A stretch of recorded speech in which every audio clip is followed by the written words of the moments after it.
Magandang araw po sa ating lahat. Sama-sama nating pakinggan ang Ebanghelyo ngayong araw. Naway magbigay ito ng liwanag at pag-asa sa ating buhay. Ang mabuting balita ng Panginoon ayon kay San Mateo. Noong panahong iyon, sinabi ni Jesus sa mga tao, ang paghahari ng Diyos ay katulad ng kayamanang nakabaon sa isang bukid. Nahukay ito ng isang tao at tinabunan uli. Sa laking tuwa, siya'y humayo at ipinagbili ang lahat ng ari-arian niya at binili ang bukid na iyon. Gayon din naman, ang paghahari ng Diyos ay katulad nito. May isang mangangalakal na naghahanap ng mamahaling perlas. Nang makakita ng isang perlas na napakahalaga, siya'y humayo at ipinagbili ang lahat ng kanyang ari-arian at binili yun. Ang paghahari ng Diyos ay katulad din ng isang malaking lambat na inihagi sa dagat at nakahuli ng sari-saring isda. Nang mapuno ay hinila ito sa pangpang at naupo ang mga tao upang pagbukod-bukurin ang mga isda. Tinipon nila sa mga sisidlan ang mabubuti, ngunit itinapon ang mga walang kwenta. Gayon din ang mangyayari sa katapusan ng daigdig. Darating ang mga anghel at ihihiwalay ang mga makasalanan sa mga banal at ihahagi sa mga makasalanan sa maningas na pugon. Dooy mananangis sila at magngangalit ang kanilang ngipin. Nauunawaan ba ninyo ang lahat ng ito? Tanong ni Jesus. Opo, sagot nila. At sinabi niya sa kanila, kaya nga, ang bawat iskriba na kumikilala sa paghahari ng Diyos ay katulad ng isang puno ng sambahayan na kumukuha ng mga bagay na bago at luma sa kanyang taguan. Ang mabuting balita ng Panginoon. Mapagpalang araw na linggo po sa ating lahat. Sa ating ebanghelyo ngayon, inihalin tulad ni Jesus ang kaharian ng Diyos sa isang nakatagong kayamanan at isang mahalagang perlas.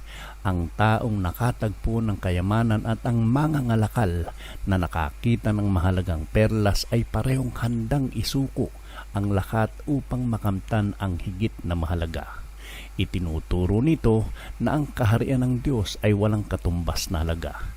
Kapag tunay nating natagpuan si Kristo, ang ating puso ay nagbabago at nagiging handa tayong talikuran ng anumang humahadlang sa ating pagsunod sa Kanya. Ang talinghaga ng lambat ay nagpapaalala rin na darating ang panahon ng paghuhukom. Paghihiwalay ng Diyos ang mabuti sa masama ayon sa Kanyang katarungan. Kaya't habang may panahon pa tayo, inaanyayahan tayong mamuhay ng may pananampalataya, pag-ibig at katapatan sa Kanyang kalooban. Bilang mga alagad ni Kristo, tinatawagan din tayo na maging tulad ng may-ari ng bahay na naglabas ng bago at lumang kayamanan.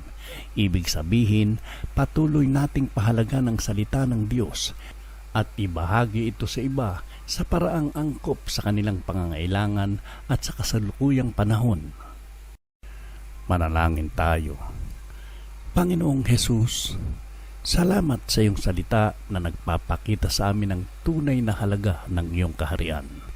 Tulungan mo kaming piliin ka higit sa anumang kayamanan sa mundong ito. Bigyan mo kami ng pusong handang magsakripisyo upang manatiling tapat sa iyo. Ihanda mo rin kami sa araw ng iyong paghuhukom sa pamamagitan ng isang buhay na puno ng pag-ibig, pananampalataya at mabubuting gawa. Gawin mo kaming mabubuting saksi ng iyong ebanghelyo upang maibahagi namin ang iyong katotohanan sa aming kapwa. Amen.